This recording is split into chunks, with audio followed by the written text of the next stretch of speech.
folks, super quick update. As you can tell here, I have these buttons here, and I just added some basic, I guess, constraints from and to. So when you drag this left and right, it'll actually make sure that it doesn't exceed these bounds here. Same thing for this here. And this is just the background, sort of kind of a gutter thing. Anyways, let's switch over, see what that looks like. I think I have it running, yes, okay. So now, these buttons here, you can move them up and down, and if I drag them past this point,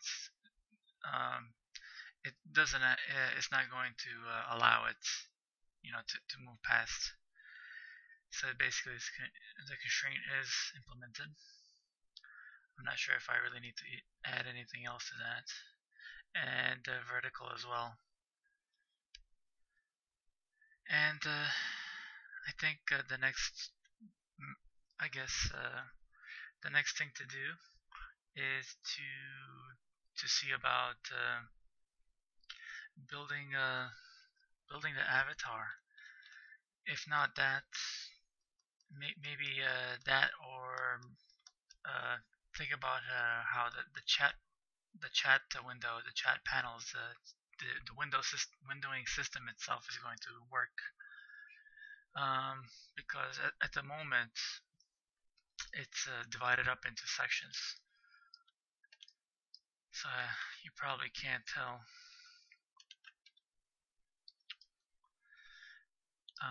It's right now it's blocks of 512 by 512. So anything that goes outside of this area, it's still you're able to drag it, but the problem is that you can't see it. So the problem is that if you have let's say a power tray here, and you wanted to drag something from, I don't know, from the power tray to the chat window, so you can drop in one of the powers, so you can show print out the text representation of it. You're not gonna be able to see it visually. Well, we can always use a trick, basically. As soon as you start dragging, let's say, one of the powers from the tray, you left click and then you drag, and while it's dragging, it's not actually drawing the 3D representation of it. It's actually drawing just a plain old 2D texture, like the mouse cursor. The mouse cursor can move everywhere because it's directly being drawn to the HUD, to the canvas. Maybe we'll do the same thing for like power tray stuff.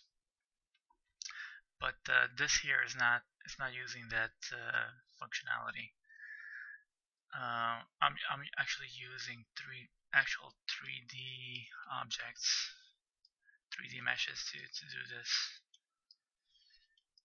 And the reason why I wanted to do this, because if I have planes,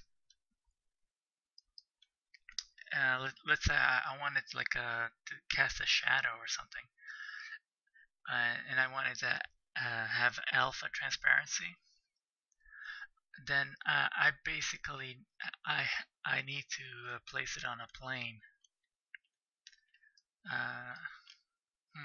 Can you tell the alpha transparency here?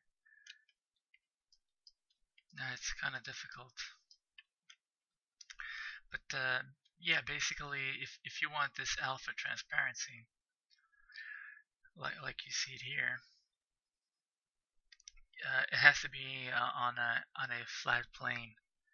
Well, actual flat face on the mesh. And then in order to be able to actually detect if the mouse actually hits something, then you would have an actual mesh collider, built separately, so you can actually be able to detect if it's actually hitting the plane itself or the mesh, and you would actually size the mesh to actually encompass whatever the graphic uh, like this button here is. And what does that look like? Okay, let's exit out of here real quick. I don't want to waste too much of your time. And if I go to one of the meshes here, static mesh round button. Alright, so this is a plane, as you can tell, but the collision components is the actual circle, or somewhat of a circle. Hey, don't knock my circles.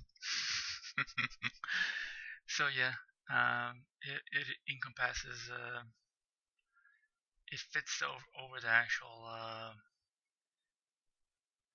Oh, that's not perfect. I have to move that up a little bit more. But anyways, yeah. Long story short, yes, it's possible to do it, and that's what you're seeing here with this example.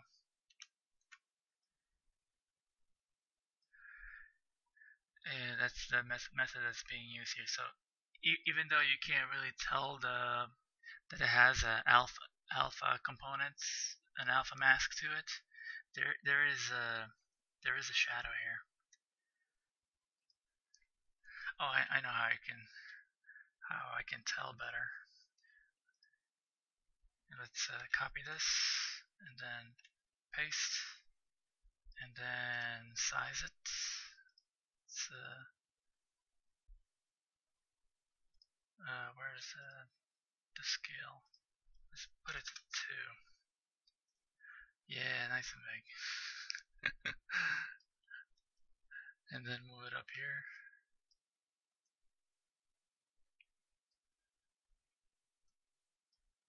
Okay. And now what I'll do, I'll just take a quick look at what the draggable area is here. If there was only a way to copy this whole thing. Oh, I can? Oh, that's nice. Sweet. And then paste. Can I paste? Paste from clipboard. Oh yeah. Oh yeah. That's good. Really good. Okay, so copy. I don't have to expand it anymore. Just copy and then click and then right click and then paste. And let me move this to here. Save. Run. Alright. So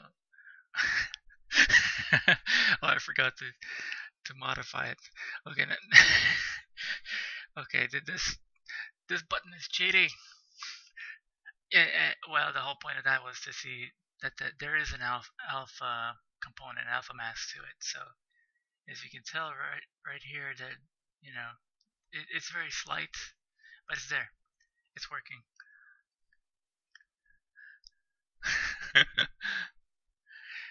Ding ding ding ding. Okay, we're done here. All right. Take care all. Bye bye.